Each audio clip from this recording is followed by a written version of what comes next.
Hey there, guys. This is a special episode of Between Two Teeth. I'm Bobby. I'm Stephy Steph. We're outside of a soccer arena right here.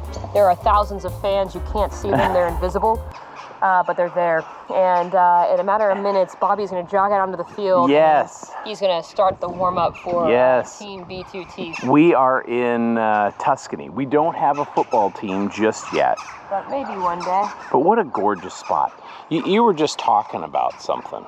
Oh, so I was talking on I went on a run today, and one of the if you exercise, work out any, or even just kind of meditate, one of my meditations today was on it was kind of a tricky subject. It's bringing your loved ones along for the ride versus letting them limit what you can do, and it's kind of tricky because part of it is that I think there's a nuance to being adventurous and going on your own adventures. In the letters of Seneca, we were in Rome recently, and he talked about being your own best friend first.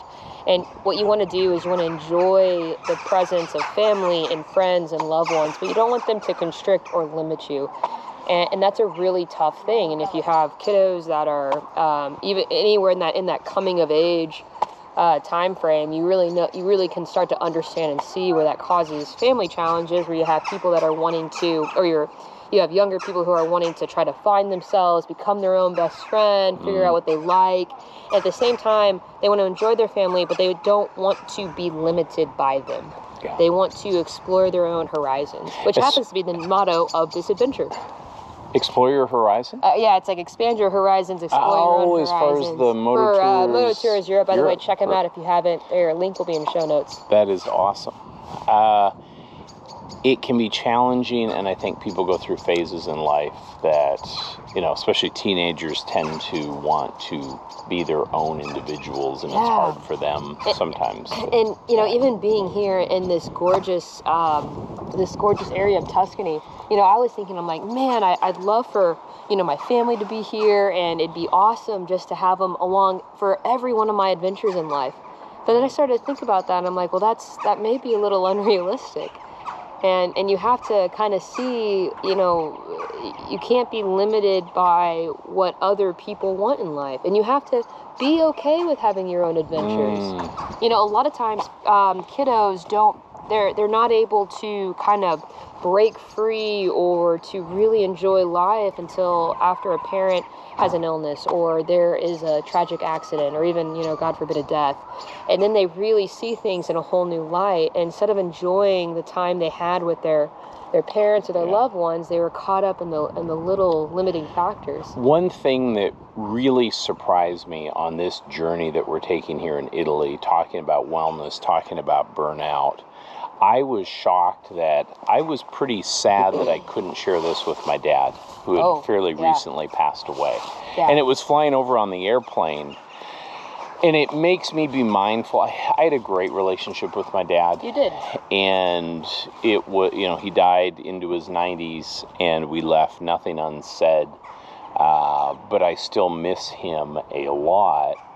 And it's always interesting to me the moments that I will miss him a lot. Yeah. And it was times where I couldn't say, hey, I just landed in Rome. Yeah. I'd call him, send pictures. And that's tough. And that makes you a really good son, because you always wanted to call him and tell him exactly what you were doing. He didn't travel very much and didn't really like to travel a whole lot. Yeah. But he seemed to really enjoy hearing about my journeys. I grew up in a small town in Canada, a little place called Owen Sound, Ontario. Have you heard of it? No, I haven't either. A real small town.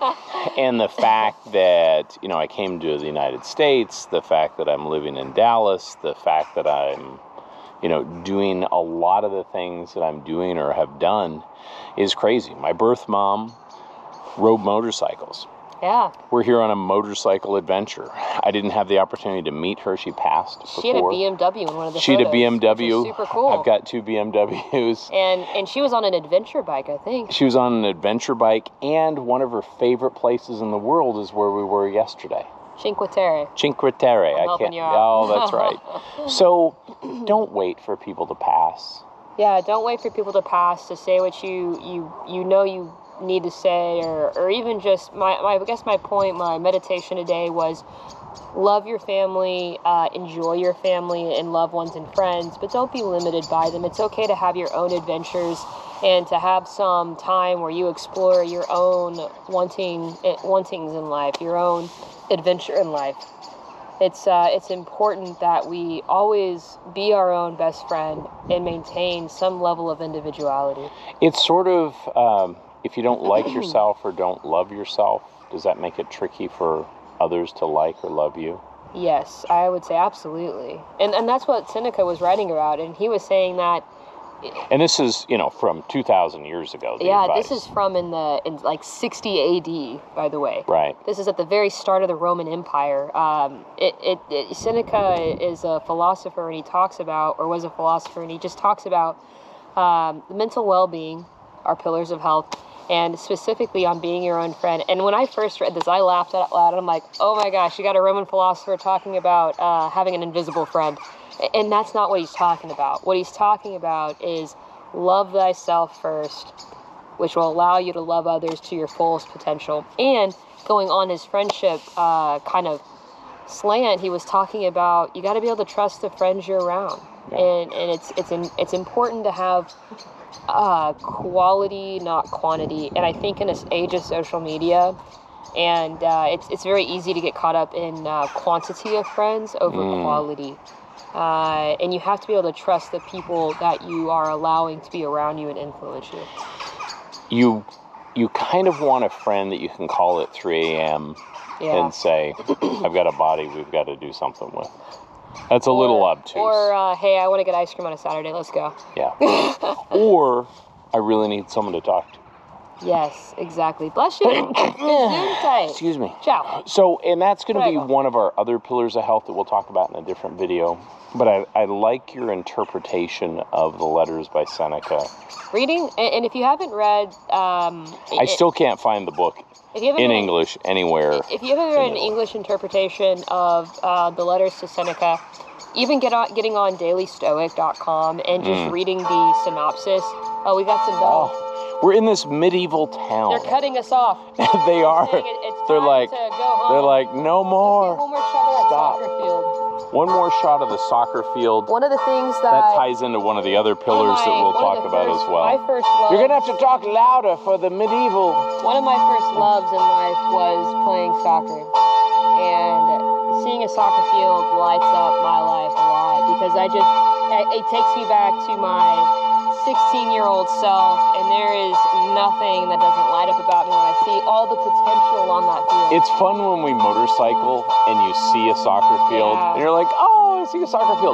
One of our guides from Slovenia, our guides on the tour here, was a professional soccer player for Slovenia, the national team in Slovenia. Cool. We'll have to interview him and hear his story as well. We're going to try to find the soccer field so we can run it. We got to go warm up. All right, guys. Thanks for joining us. If you like what we're talking about, please hit subscribe. Bye. Bye.